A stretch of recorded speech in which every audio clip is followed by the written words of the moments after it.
Bonjour à toutes et bonjour à tous. Alors, je vous retrouve autour d'une tasse de thé. Et oui, alors on va prendre le thé ensemble aujourd'hui parce que je voulais vous faire un petit retour de mes lectures. Voilà, comme vous le savez, je pars souvent d'ailleurs pour pouvoir travailler, écrire des livres et justement j'en ai profité pour pouvoir lire aussi et notamment les magnifiques ouvrages que j'ai en ma possession, donc d'Arcana Sacra et d'Alliance Magique. Alors je voulais vous en faire un petit retour parce que voilà, j'ai pu trouver le temps de les approfondir et je vais vous dire un petit peu voilà ce que j'en ai pensé, comment ils peuvent vous parler, en quoi ils sont intéressants.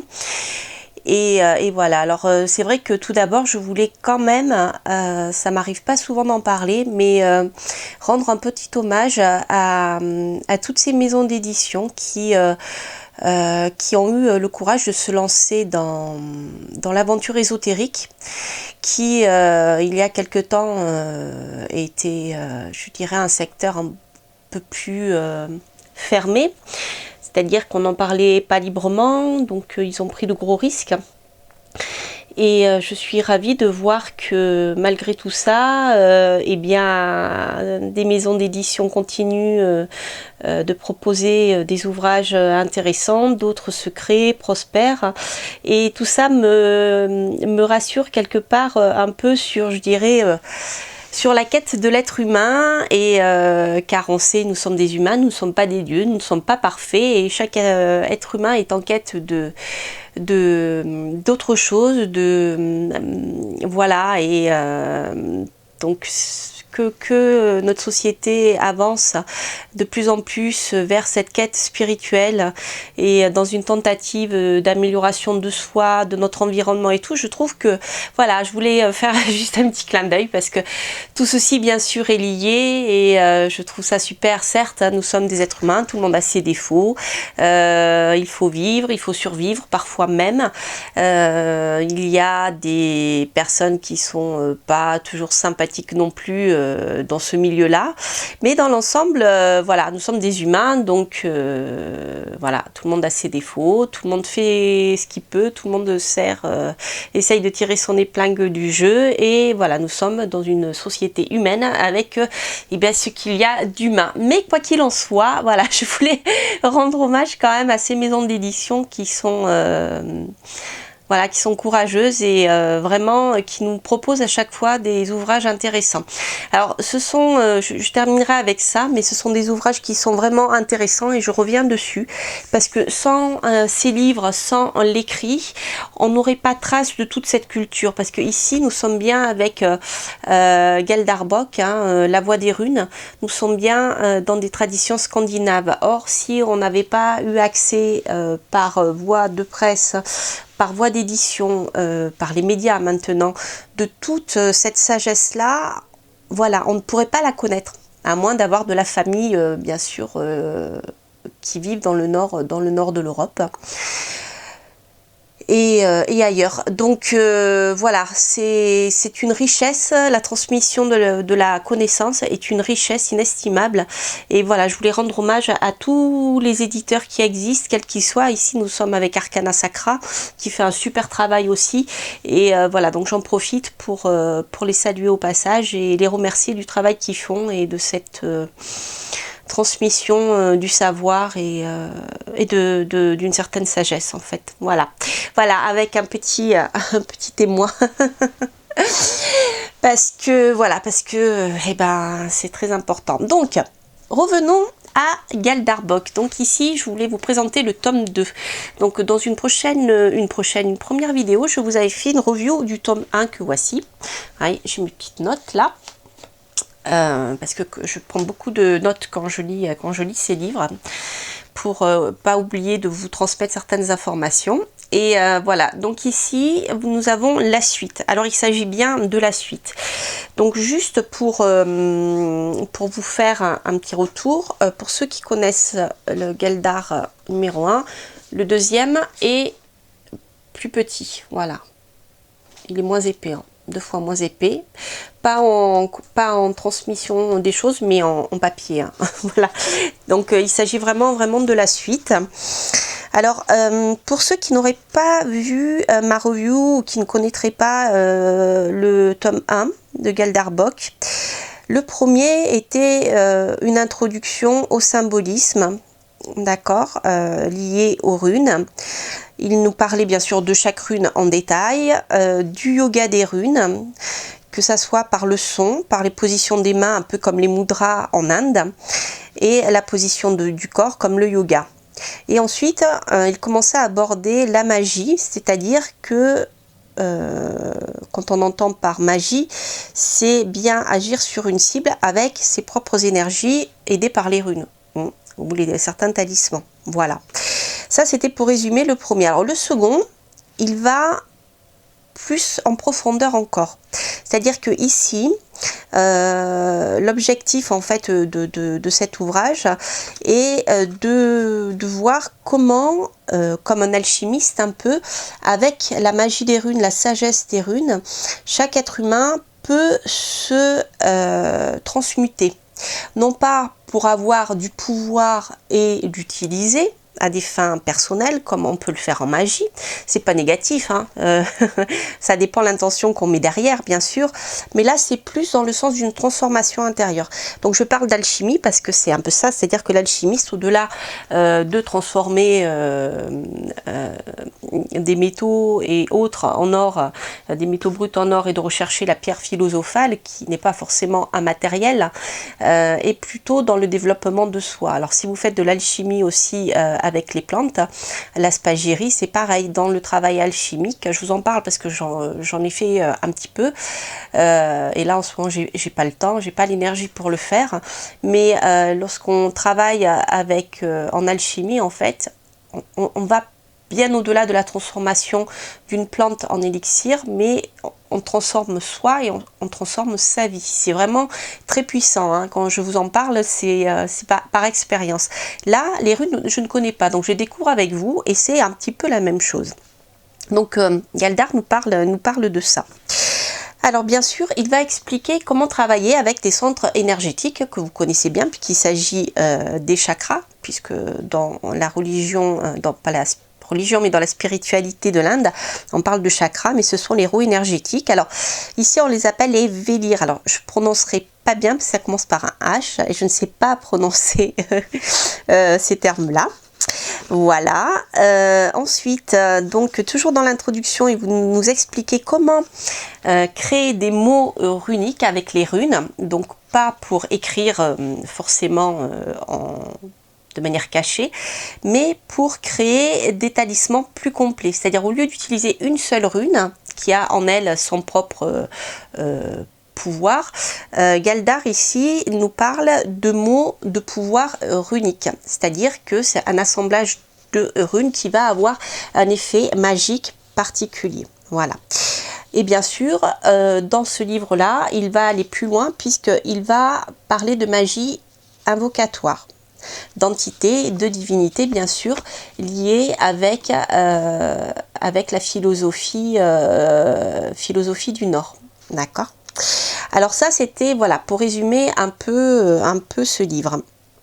Alors au départ, je trouve ça très très intéressant, et vous allez voir, j'ai fait pas mal de parallèles en lisant ce livre, parce que finalement je me rends compte que ça fait un moment, mais que on passe par telle culture, qu'on passe par telle autre, qu'on passe par telle religion, qu'on passe par telle autre, ou par, je dirais, la spiritualité qui sous-tend chaque religion, en fait. Tout le monde a sa manière de s'exprimer, chacun a son vocabulaire, etc. Mais quoi qu'on dise, quoi qu'on fasse, je dirais, l'idée qu'il y a derrière reste la même, simplement, mais chaque peuple, en fonction de son vocabulaire et de son approche, va parler de la même chose avec des mots différents. Je vais prendre un exemple différent, je vais parler des scientifiques. Voilà. Lorsque un scientifique va parler, par exemple, de la chaîne ADN, eh bien, il va faire référence à certaines choses que l'on peut retrouver chez les chamans à travers le serpent cosmique. d'accord, et d'autres choses, d'autres visions chamaniques. Mais je vous en parlerai une prochaine fois dans une autre vidéo. Donc en fait, ce que j'ai trouvé intéressant dans ce livre, c'est que moi, ça m'a permis de faire le lien aussi avec d'autres cultures, d'autres manières de penser. Et en fait, finalement, je me suis rendu compte que, eh bien, la voie des 24 runes, c'est vraiment une voie ésotérique, mais abordée sous l'angle des peuples du Nord. Voilà. Alors au début, justement, il va nous parler, ici, j'avais noté, page 11, il va nous parler, eh bien, des différents corps de l'homme, d'accord. Voilà, donc avec le mot bien sûr en runes, je dirais, je suppose. Et en fait, il va nous parler eh bien, de tous ces termes qui vont nous parler des différents corps de l'homme, donc du corps astral, etc. etc., etc. Voilà, vous avez ici un certain nombre de choses. Donc on retrouve, comme on peut retrouver dans l'approche l'approche de l'Inde et des chakras, on va retrouver ces différents corps. On peut les retrouver aussi également dans l'hermétisme à travers d'autres noms comme le soma, la psyché, le pneuma, etc. Vous voyez, en fait, on retrouve la même sagesse avec d'autres noms. Donc ça, tout ça, il explique, je trouve, très très bien. Alors, il y a une petite chose, moi, qui m'a beaucoup plu dans toutes ces évocations, c'est, alors, il a appelé, je regarde mes notes, Filja. Donc c'est un peu, comment vous expliquer, c'est-à-dire que toute chose a son ombre et sa lumière, son sombre et son lumineux. Donc en fait, dans le premier sens de Filja, c'est l'âme qui s'émancipe de l'enveloppe corporelle. Il s'agit de dédoublement spirituel qui peut prendre une forme animale, et ça peut être aussi le double d'un clan familial. C'est rigolo, hein, on retrouve cette notion-là, c'est quelque chose qui m'a beaucoup troublée. C'est une notion que je ne connaissais pas bien. Ça se trouve, il y a des choses qui vont vous parler, et si vous avez envie de le mettre en commentaire, n'hésitez pas. Je suis vraiment curieuse de voir comment on peut le retrouver dans d'autres sciences ésotériques plus proches de nous. Alors, ça c'est intéressant. Alors, l'égrégore, non pardon, oui c'est ça. Par contre, l'égrégore qui protège le clan familial, c'est Aminja. Voilà, c'est la transmission du pouvoir ancestral. Alors, donc tout ça, voilà, on rentre vraiment dans la culture énergétique des peuples du Nord. Donc, vous voyez des petites choses qui vont beaucoup plus loin que moi, en tout cas, des choses que je connais, notamment en hermétisme ou dans l'approche de l'Inde. Là, ici, voilà, je découvre des choses vraiment qui m'ont vraiment passionnée, donc je vous en parle. On retrouve aussi le Cède, une magie plus ancienne que le Galtre, pratiquée par les femmes pour la divination, la voyance, le voyage chamanique, le contact avec l'invisible, la médecine naturelle. Alors là, pour moi, je vois ici la culture des Gitans, puisque la transmission qui est liée à la divination, le lien avec l'ésotérisme et tout, est assurée par les femmes, de femme en femme. Voilà, c'est la transmission par la grand-mère, les tantes, etc. Donc c'est rigolo, on retrouve vraiment cet univers-là aussi ici.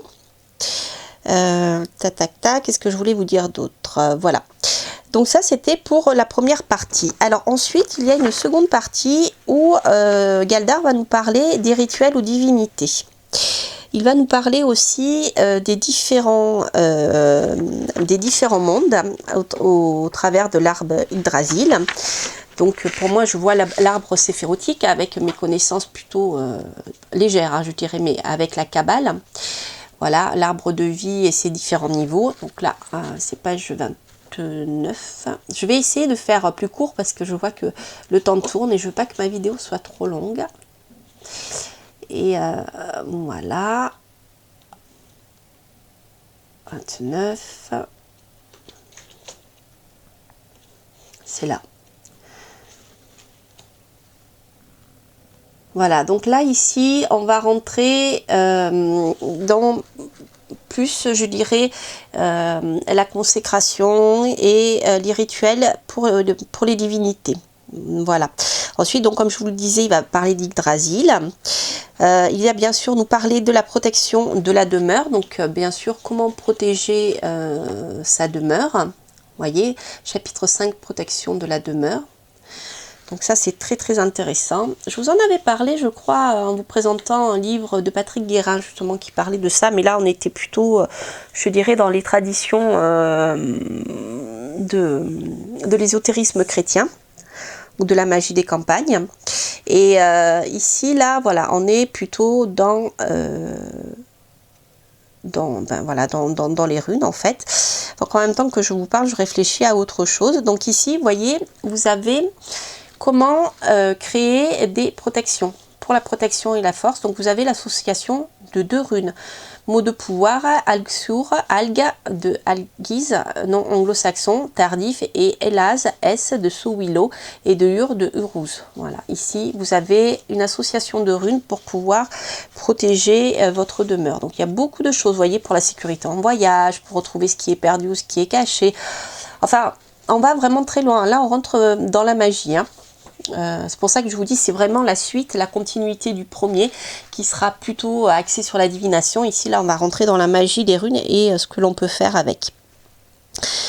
Alors nous avons aussi ici page 65 les mots de pouvoir. Alors là on rentre toujours dans la création des talismans. Et surtout pour la projection. Autrement dit, pour la création ici des mots, on n'est plus dans la création de sigil, d'accord? Et il nous explique d'ailleurs comment il doit être activé. Ici, dans les mots de pouvoir, on va être plutôt dans ce qui est la projection d'un sort. Voilà. Donc ça, c'est vraiment très très intéressant. Je vous dis, on va loin. Hein. Et ensuite, page 75, ici...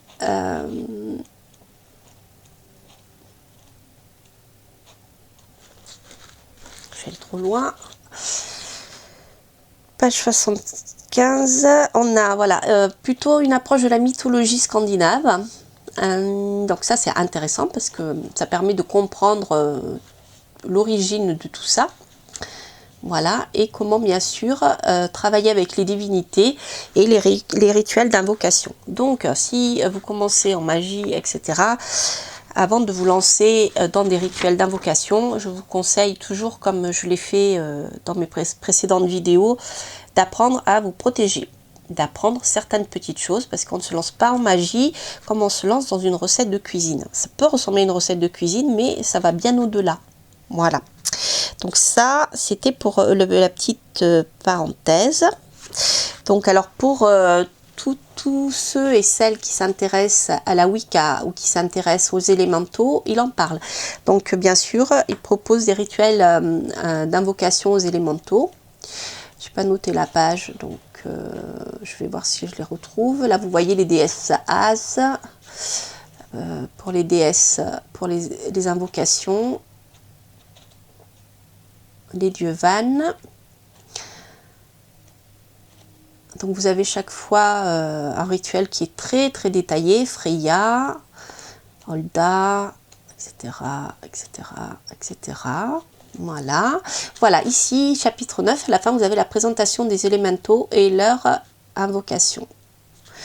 Donc ça, c'est vraiment très très bien. Donc bien sûr, vous retrouvez les éléments que vous connaissez déjà, l'élément de l'air, avec les sylphes et les sylphides, les elfes, etc., donc voilà le rituel d'invocation. Pour ceux qui s'intéressent aux invocations et le travail avec les élémentaux, vous pouvez le trouver aussi dans les livres d'Eliphas Lévy. C'est très très intéressant. C'est une autre approche à travers, je dirais, une autre culture, mais c'est la même chose en fait. Là ici, vous avez les éléments d'eau avec les ondins et les ondines. Et là, c'est rigolo parce que hop, vous avez aussi, pour ceux qui s'y intéressent, vous avez des incantations pour Mélusine, Stérila, Selkie, etc., etc. Voilà, les élémentaux de la terre. Et vous avez des sceaux qui sont déjà tracés pour ceux qui veulent aller plus loin. Voilà, donc ça c'était pour le Galdar tome numéro 2 que j'ai vraiment beaucoup aimé. Alors comme le premier, Il est très